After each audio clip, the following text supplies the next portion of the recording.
म्हणजे केतकी नारायणची गाणी नेहमीच सुपरहिट असतात. ते आम्हाला छबीदार छबी मधलं पण कळलंय. आणि आता अलीग नावाचं एक गाणं आलंय, किती छान आहे आणि सुनिधी चौहाननी गायलेलं आहे.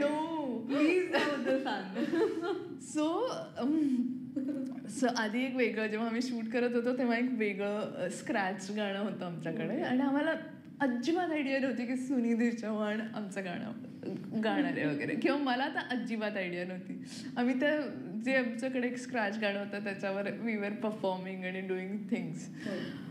आणि त्याच्यानंतर काही दिवसांनी मला बग्सने हे गाणं ऐकवलं आणि he is like this is a new version of this song. म्हटलं okay okay let me here.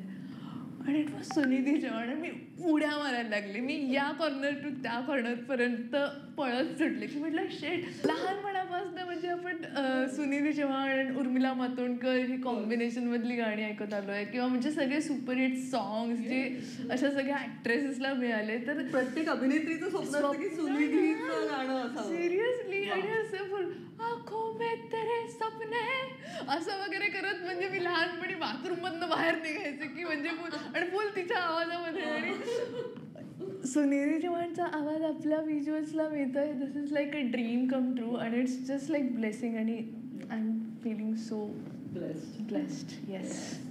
सुनिधीशी बोलणं झालं का काही? सुनिधीशी ॲक्च्युली मी सुनिधी चौहानला एकदा भेटलेले. तेव्हा आम्ही एका वेगळ्या फिल्मवर काम करत होतो, डिफरंट टीम. तर तेव्हा शी वॉज रीडिंग हर स्क्रिप्ट आणि मी जस्ट आतमध्ये आलेले त्या रूममध्ये आणि आम्ही पण सगळे मिळून वाचणार होतो वगैरे वगैरे. आणि तेव्हा पण मला हेच झालेलं की आँखों में तेरे सपने होठों पे तेरे नगमे असं बज रहा था जसं शाहरुख खानला होतं ना तसं. पण मी असं कंट्रोल करून कारण सगळेजण एवढे असे सोफेस्टिकेटेड बसले तिथे. आणि मी तिला बघितलं, तिला बघून परत बाथरूममध्ये असं वगैरे करून आलेले आणि परत येऊन बसलेले टेबलवर रेडिंगला. आणि I was just looking at her. पण जमा ती फिल्म म्हणजे झालीच नाही, काहीतरी इट गॉट शेल्फ. एक फोटो काढलेला मी सुनिधी सोबत तेव्हा. म्हटलं आता हा फोटो मी कधी पोस्ट करणार, कारण ती फिल्म पण नाही येणार आहे. तर ते लोक म्हणतील की हा फोटो कशाला पोस्ट केला. आणि आता सुनिधी कुठेतरी आहे आणि आजच तिने पोस्ट केलं गाणं तिच्या स्टोरीवर आणि मला टॅग केलं ना. मला असं झालं की परत मी या कॉर्नरपासून त्या कॉर्नरपर्यंत पळत सुटले की आणि भलतंच गाणं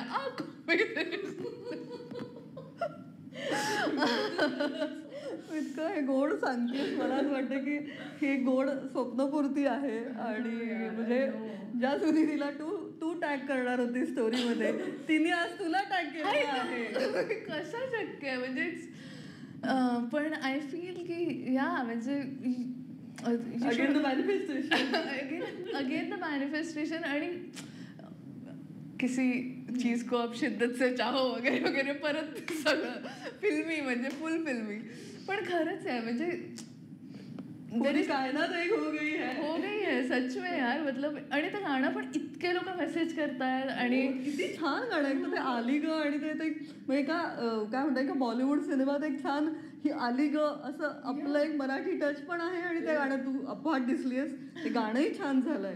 त्यामुळे आता त्या सगळ्या आता प्रतिक्रिया येत आहेत का काय, आई काय म्हणली किंवा घरचे काय म्हणले, काय म्हणले? आई बाबा तर एकदम खुश आहेत. ते म्हणतात की अरे वा, आता या गाण्यानी आणि या फिल्मनी तुला अजून चांगले प्रोजेक्ट मिळतील कदाचित आणि लोकांना कळेल की तू किती चांगलं काम करते, मन लावून काम करते. म्हटलं okay okay I. So they are very positive about it. पण या मजा आली यार.